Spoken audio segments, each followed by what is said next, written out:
Yep. As you can see from the title, I'm gonna be 24 very soon. In 9 more days, actually. And that will have been 24 years without being in a relationship, 24 years without experiencing romantic love, and 24 years absolutely clueless about the whole thing. Or so it would seem. My relationship with the concept of relationships has always been shoddy at best, until recently. I've looked in all the wrong places for my sense of self-worth, and every single time I ended up disappointed. I was sold a dream, just like every other little girl, that I'd be swept up off my feet by this special boy, my prince, yet he never came. You see, I was the weirdo of my class in my pubescent years, and it can be argued that I'm still the weirdo of my friend group today. But the difference between then and now is that I accept the part of me that supposedly barred me from the experiences many other girls my age got to have. Back then, and even some days now, I felt that maybe there was something wrong with me, that I wasn't pretty or popular or intelligent enough to catch the eye of anyone. I wasn't like other girls, as the popular saying goes. The possibility of experiencing my first reciprocated puppy love seemed so beyond my reach, and as it turned out, it was. During my preteen years, I fell hard and easy. What can I say? The heart wanted what the heart wanted. But as the years passed, well into high school, I began to wonder, what was so different between me and the other girls? Well, I can tell you that difference now. They went after what they wanted, for better or worse. They chose to shoot their shot, for better or worse. I was too caught up in my head, refusing to believe I deserved the same thing, no matter how much I may have wanted it. Neuroticism be like that. I look back and realize I had chances. There were 1 or 2 people who were interested. But I also look back and realize, would those so-called relationships have been so valuable? Sure, they would have given me a bullet or 2 in my resume, but beyond that, it most likely would have ended in heartbreak, as most teenage relationships do. And the kind of person I was back then, and still am to a degree, I simply wouldn't have been able to juggle the stresses of a full relationship with the stresses of school. Anxiety be like that. Don't get me wrong, of course, I still wonder what may have been, but there's no point in lamenting what's already long gone. After years of being on the outside looking in, I found that there are more problems in a relationship than out of one. Emotional labor, life entanglement, the dreaded acts of PDA. At so young an age, it seems we're all just following the ideas we've been sold since childhood. At that age, we're all lost and we're all looking for someone who can help us feel a little less lost. It's an exploration of something new, which obviously isn't wrong. And that was probably something I was expecting to experience. But of course, it didn't come. I never had that outer assurance that yes, I can be attractive to someone I was attracted to, that I could wholeheartedly shoot my shot. People like us aren't always so fortunate. But people like us learn our lessons in different ways. By observing the relationships around me, I now know what's healthy. I now know what's not.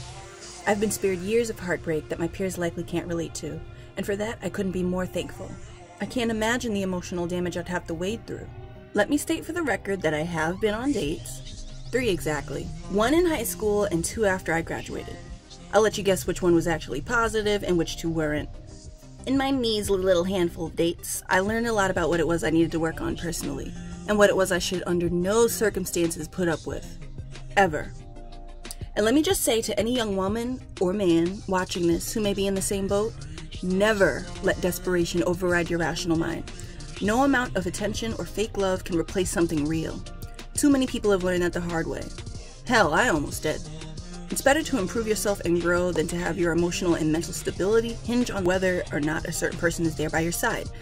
The culture we've grown up in has cultivated this idea in everyone's mind that you aren't worth something if you aren't someone's special someone. And that's just so toxic. I can't even put into words how self-destructive that mentality can be. I'm still fighting it myself. But again, what good is the superficial appearance of being so-called loved when you're still broken inside? Being on my own has helped me realize things I may not have realized with someone attached to my hip. There's a point in life when a partner can enrich you, and there's also a point in life where one can distract you from what you really need to work on. I know I have so much baggage I need to unpack before I'm ready to seriously let someone in. And I'm sure you do too, fellow singles. And there's nothing wrong with that. Life's about growth. Whether you do it with someone or not is inconsequential. The thing that makes it especially hard is when you compare your life to others. Word of advice, try your best not to do that. There's no such thing as greener grass. Single people have single people problems. Couples have couple problems. In every situation, there's a good and not so good element to it. The most important thing to you should be your personal health. Are you stable on your own? Are you okay sitting by yourself with your thoughts? Or do you want someone near to tear you away from your own inner turmoil? If you're like me, it's best to wait till you have a good bit of your stuff sorted out. It's natural to want to be loved. I want to be loved, but I want it to be for the right reasons. I may not have had the chance to test the waters in my developmental years, and the well may be dry even now, but I refuse to let that define what it is I can and cannot have in the future. The same should go for you. Work on being the best version of yourself. The companionship you encounter in the future will be so much healthier because of it. Nobody likes drama after all. Well, some people do. But for the people who don't, allow me to tell you that yes, you are worthy. Your time is coming, and when the time is right, you'll take that leap. I hope it's obvious that I didn't say all this to diminish couples who are in healthy and loving relationships. I just think for those of us who don't yet have that, we need a little positivity and reassurance. It's a lonely world, especially now with everything that's gone on this past year and a half. But this is the new normal. Relationships may never be the same, and because of that, we have to find that strength in ourselves. Above all, we need to learn to give ourselves that love, because at the end of the day, a person doesn't define your worth. Your relationship status or history doesn't make or break you. At least, it shouldn't. In a world that so heavily emphasizes the need for romantic and sexual relationships to be whole, let me just say with my whole chest, nah, Chief, that's full cap. Cringe. Let this video be the rising sign, that's my new channel name by the way, that you're already enough.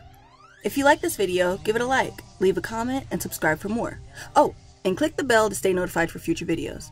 Stay safe, stay curious, and don't you dare forget to take the leap. Thanks for watching.